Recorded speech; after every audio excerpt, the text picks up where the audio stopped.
میرا نام محمد کاشف ہے، میں 145 میں رہتا ہوں۔ مجھے خونی بواسیر بہت زیادہ ہو گئی تھی۔ پھر میں ڈاکٹر صاحب کے پاس آیا اور انہوں نے مجھے سالن زیادہ سے زیادہ کھانے کو کہا، کالی مرچ والا۔ سبزیاں بھنڈی، توری، پیٹھا، کدو شریف، گاجر، مولی، یہ انہوں نے کھانے کو کہا، اور میں نے زیادہ سے زیادہ سالن استعمال کیا، اور گرم چیزیں چھوڑنے کو کہا، چائے، سموسا، پکوڑا، یہ انہوں نے چھوڑنے کو کہا۔ اب انشاءاللہ میں بالکل بہت ٹھیک ہوں۔ اچھا، بواسیر کے مریض جو ہے نا، یہ ایک غلطی کرتے ہیں۔ غلطی یہ کرتے ہیں کہ یہ مریض سالن کو چھوڑ دیتے ہیں، اور بغیر سالن کے دودھ کے ساتھ روٹی کھا لی، دہی کے ساتھ کھا لی، اچار کے ساتھ کھا لی، لسی کے ساتھ کھا لی۔ اس وجہ سے ان کے دماغ میں یہ بات ہوتی ہے کہ شاید سالن زیادہ کھانے سے بواسیر میں اضافہ ہوگا، بلیڈنگ زیادہ ہوگی یا تکلیف زیادہ ہوگی، حالانکہ غلط ہے۔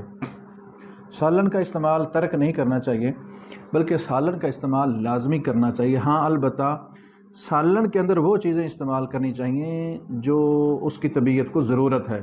مثال کے طور پر اس مریض کو، چونکہ اس مریض کو خونی بواسیر تھی، تو خونی بواسیر والے مریض کو سالن کے اندر کدو کا سالن ہے، ٹنڈے، ول توری، پیٹھا، اور سردیوں کے اندر مولی، گاجر، مونگرے، شلجم، پیلا، دالوں کے اندر مونگی کی دال یا مونگی ثابت یا مونگی چھلکے والی، سالن کے اندر یہ چیزیں یہ مریض استعمال کر سکتا ہے، خونی بواسیر والا۔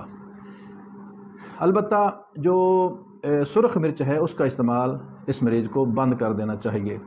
سرخ مرچ کے بغیر کالی مرچ والا سالن وہ تیار کر کے اس کے ساتھ ہی اس مریض کو روٹی کھانی چاہیے۔ جو دوسرا مریض ہوتا ہے بادی بواسیر والا، اس کو بھی سالن زیادہ استعمال کرنا چاہیے، اور ادرک، لہسن، پیاز وغیرہ، ہلدی، ساری چیزیں سالن کے اندر ڈال کر سالن اس کو خوب کرارا ہونا چاہیے۔ سالن اس کو تھوڑا، روٹی اس کو کم کھانی چاہیے، اور سالن اس کو زیادہ کھانا چاہیے، تاکہ اس کی قبض گشائی ہوتی رہے۔ کیونکہ جو بادی بواسیر کا مریض ہوتا ہے، بیسیکلی اس کو سب سے پہلے قبض ہوتی ہے۔ جب یہی قبض بڑھتی پھر ایک وقت ایسا آتا ہے کہ اس کو بواسیر ہو جاتی ہے، پخانہ تکلیف سے آتا ہے، اور پھر بعض اوقات بلیڈنگ بھی شروع ہو جاتی ہے۔